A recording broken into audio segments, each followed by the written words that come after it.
So, punta po tayo ng part 4. So, meron tayong pimple type dito. As you can see here, pag ganyan po yung item po natin, naka-caps lock po tayo. Pindutin lang po natin yung caps lock, babalik sa below. Ngayon, paano palakihin po yung size po ng brush, yung selection? Open bracket and then close bracket. Pag close bracket, ibig sabihin lalaki po yung size ng brush. Pag open bracket po, lilit naman po. Yan. So, naka-plus sign po tayo, ibig sabihin, nagpapalaki po tayo ng selection. Yan. Pag gusto mo namang bawasan yung selection mo, hold alt naman. Yung plus sign dyan sa gitna, magiging minus. Click drag naman, papasok naman. Yan yung kabaliktaran niya. Ganun din, to invert selection, Control Shift I. Yan, para ma-invert. Ngayon, to deselect, Control D to deselect. Ganun lang yon. Another thing is, we have here the crop tool. Si crop tool naman, yan, ito, ginagamit ko crop tool pagbabawas ka ng size nito. Yan. Then, we have here the eyedropper. Yan. Gamit ko lang itong mga ito, eyedropper. Sa eyedropper naman, paano siya gamitin? Kanina, pag double click mo to, lalabas yung eyedropper, pwede mong palitan yung kulay ng foreground mo. And then, okay. Ayan. Patch tool, paano gamitin si patch tool? Okay, labas ko itong acne picture. Si patch tool, okay, dalawang klase yan. Yung spot healing. Spot healing muna. Si spot healing, pagka-click mo dito, well, binibilisan ko pero may mga tutorials tayo dito. May mga activity tayo. Magagamit po natin sila. Click mo to. Yun. Mawawala po yung pimple. Ibig sabihin, yung pinangtapal niya ay hindi mo alam kung saan niya po kinuha. Yun. Para ma-resize po yung size ng brush, ganun din, open, close bracket. Ganun din, kung ano yung size ng pimple, ganun din po yung size ng brush. Tatapat mo lang po siya, and then click. Ayan. Yung AI po, yung mag-aalis po yan. Okay? Next, pwede po yung healing brush. Si healing brush tool naman, paano gamitin? Kukuha ka muna ng reference sa katabi niya, tsaka may tatapal sa kanya. Kung ano yung size nung tatapalan mo, ganun din dapat yung size ng brush mo. Like example, hold alt mo, mapapalitan po yung bilog. Tinan mo, pag binitawan ko yung alt, giging ganyan. Pag hold alt ko, mababalitan siya parang crosshair. Click mo siya dito sa malapit sa kanya, and then bitawan mo yung alt, and then itapat mo na kung saan mo tatapan. Yun. Kailangan mo ng reference. Right-click mo. Yan. Pwede mo yung size, spacing. Pwede mo i-click yan. Next, pwede tayo sa patch tool. Si patch tool naman, identify mo muna yung pimple na gusto mong tapalan. And then, click, drag mo sa malapit sa kanya. And then, deselect. Yun. Okay. Ayun. Yun lang. Yung mga ginagamit ko. Si brush. Yun. Brush. Meron tayong pencil kung kayong gamitin. So, meron din ito sa Illustrator.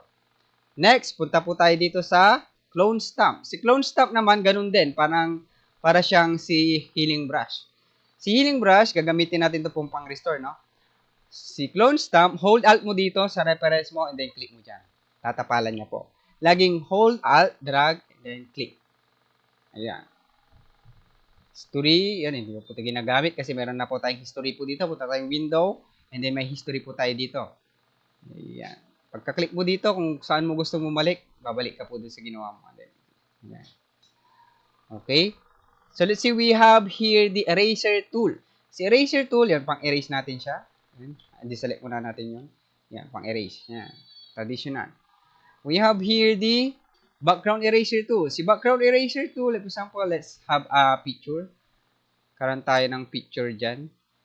Sa mga dinownload natin. Sample itong hair na to. Ayan. Picture ng babae na to. Drag natin dito sa model natin. Ayan. And then, right-click, rasterize para ma-edit natin. See, meron tayong ini-erase dito. Itong part na to. Gamit ang background eraser tool, resize ko muna to. Yung tolerance ko, taasan ko. Pwede rin, pwede yung babaan. Next, ang settings po natin dyan is discontagious and then sampling ones. Hold alt mo, kuha ka ng reference na gusto mong erase, and then bitawan, and then erase mo. Ayan. Drag mo na lang. Ayan o. May erase po siya. Kasi natin Ayan o. Pansin nyo po, na-erase na po yung gusto natin erase. I-click mo lang drag doon. Ayan. Okay lang. Hold alt, click, then drag. Ayan. Okay. Palitan ko lang po itong default lang natin. Kuha natin reference. Listen natin ito. Ayan. Ito na siya. Click mo to. And then drag. Yan o. May erase po. Yan si background eraser tool. Punta naman tayo kay Magic Eraser Tool.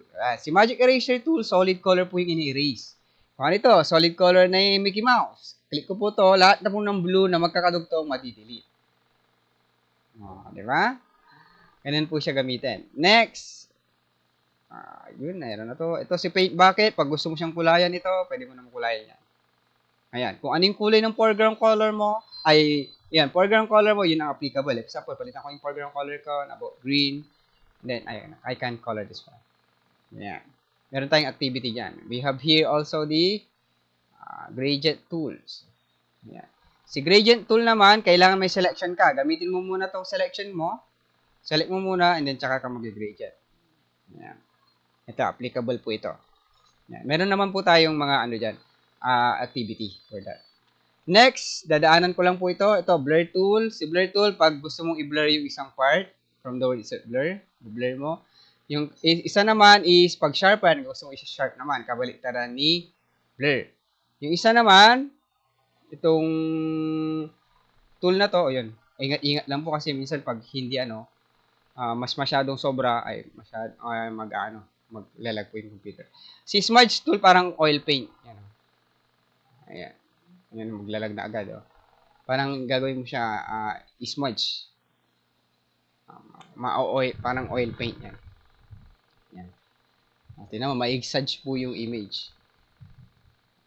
Mali. Nasa Mickey Mouse. Kaya, ayaw ko itong ginagamit Minsan kakain ito ng RAM. Yan. Kaya, ulitin ko dito tayo. Kung saan tayo nag-change na object, doon dapat naka-highlights. Yan tingnan mo. Yan yung ginagawa niya. Yung malag, pakain ng RAM po guys. Yan. So, ayaw ko na. Last na to. Kasi maglalag tayo guys.